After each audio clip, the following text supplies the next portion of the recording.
शिव मंदिर के, शिव धाम के 3 स्थान ऐसे हैं जहां बैठ जाओ, कुछ मत मांगो, कुछ मत बोलो तो भी फल मिल जाता है। तो वर्णन किया तुमरुका जी ने चंचुला देवी को। पहला, मंदिर में जहां नंदी बैठता है, उस नंदी के जो पांव उठा हुआ रहता है, नंदी का पांव के पास वाली जो जगह होती है, सीधा जो हाथ होता है, वहां बैठ जाओ।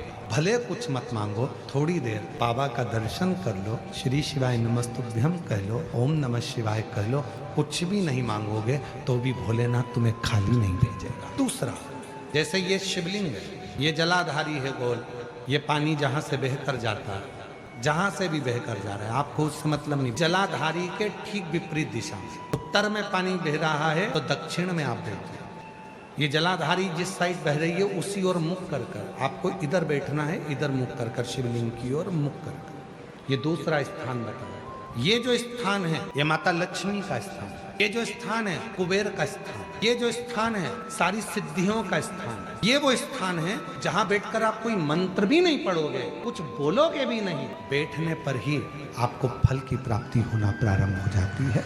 तुमरुका जी चंचुला देवी को बता रहे हैं कि तीसरा स्थान ऐसा है, भगवान शंकर के मंदिर का द्वार। और जो भगवान शंकर के मंदिर के द्वार के बाहर, द्वार से जैसे दरवाजे से थोड़ा सा बाहर निकलकर यदि आप शिव मंदिर की ओर मुख कर कर आप 2 क्षण के लिए भी बैठते हैं, कोई मंत्र नहीं बोलते, कोई साधना नहीं करते, कोई व्रत नहीं करते, तो भी शिव आपको उसका फल देता जरूर है।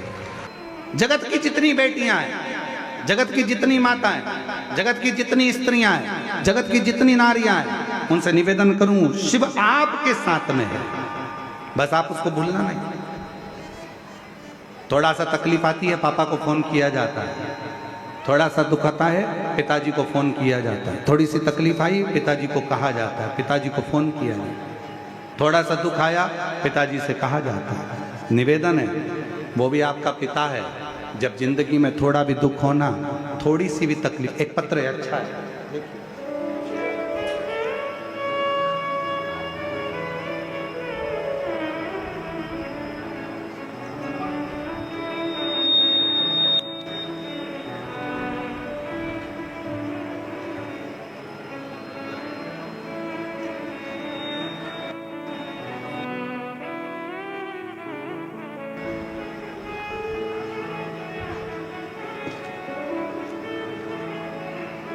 मैं अनीता देवी, मेरे पति का नाम ओमकार नाथ है।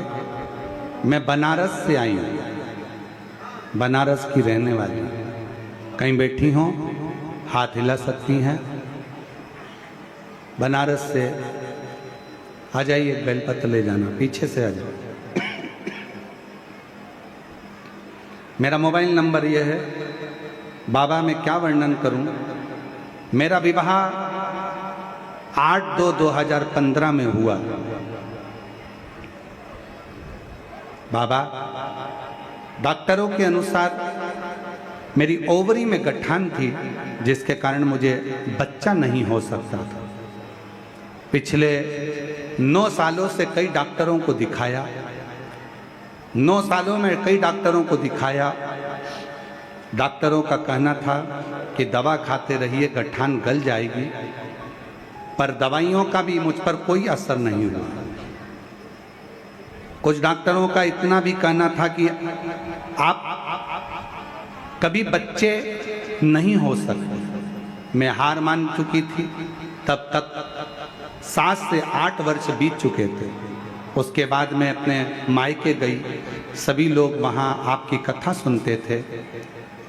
आपने कथा में सफेद आंकड़े की जड़ का उपाय बताया और पशुपतिनाथ का व्रत का वर्णन किया।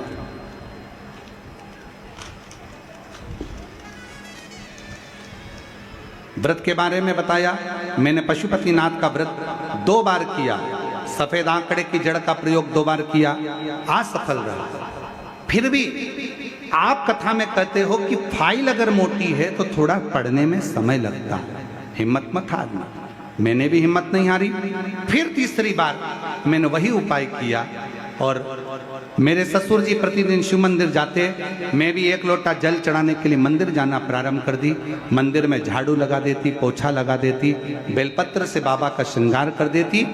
बाबा की ऐसी कृपा हुई, किसी ने कहा कि सीहोर की कावड़ अगर एक बार चढ़ाई जाए तो बाबा सुनता जरूर है। हम लोग सीहोर कावड़ यात्रा में कावड़ चढ़ाने के लिए आ गए और बाबा से मनोकामना कर कर यहाँ से चले गए। मनोकामना कर कर जब गए, बाबा को कावड़ चढ़ाया, सीवन का जल लिया, शिव जी को समर्पित किया और बाबा का नाम लेकर यहाँ से गए। बाबा की ऐसी कृपा हुई, उसके बाद मेरा गर्भ ठेर गया। गर्भ ठेरा, डॉक्टरों ने कहा कि संतान को मत रखो, गांठ है ओवरी में, फिर भी हमने संतान को रखा। और बाबा की कृपा से जब बच्चे का जन्म 19/9/2024 को हुआ, तब जांच हुई तो ओवरी में गांठ भी नहीं थी। और बाबा की कृपा से 10 साल 12 साल के बाद मेरे यहाँ संतान की प्राप्ति हुई। कहीं बैठे हों तो आ सकते हैं। अनीता देवी, मेरे पति का नाम ओमकारनाथ, हम बनारस के रहने वाले हैं। बनारस शिव कथा, शिव पुराण वर्णन करती है शिव की भक्ति का विश्वास, दृढ़ता। और जिस पर भी हो गई तेरी करुणा कृपा, वो भव पार हुआ, भव पार हुआ। पापी हो चाहे जितना, उसका भी बाबा उद्धार हुआ, उद्धार हुआ। गिद्ध अजामिल कणिका जैसे मन को तुम्हारे भर, जरा सी हम पर कर दो, जरा सी हम पर कर दो। तेरी कृपा का क्या है भरोसा, कब किस पर हो जाए, जरा सी हम पर कर दो, जरा सी हम पर कर। सब बोलिए प्रेम से। तेरी कृपा का क्या है भरोसा, कब किस पर हो जाए, जरा सी हम पर कर दो, जरा सी हम पर कर दो। एक बार जोरदार ताली बजाओ। 10 वर्ष 12 वर्ष के बाद ये संतान का सुख पाया है। और डॉक्टर के हिसाब से मां नहीं बन सकती थी, ओवरी में गांठ थी, गांठ भी गली और बाबा ने संतान दी। प्रणाम।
भोले बाबा मेरा भी कल्याण करो, कल्याण करो। चरणों की सेवा देकर बोले बाबा मेरा भी उद्धार करो, उद्धार करो।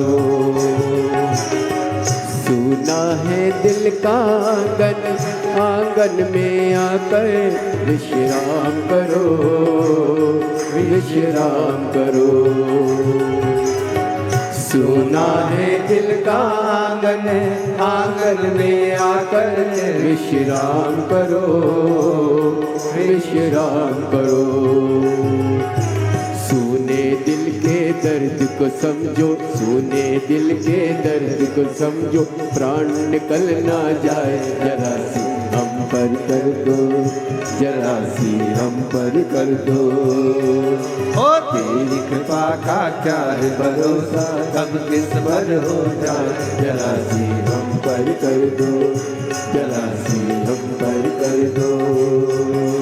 तेरी कृपा का क्या है भरोसा, कब किस पर हो जाए, जरा सी हम पर कर दो, जरा सी हम पर कर दो। दोनों हाथों से ताली से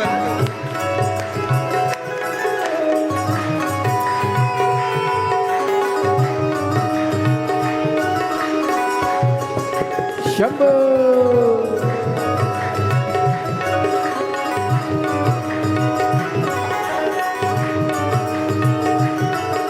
शंभो।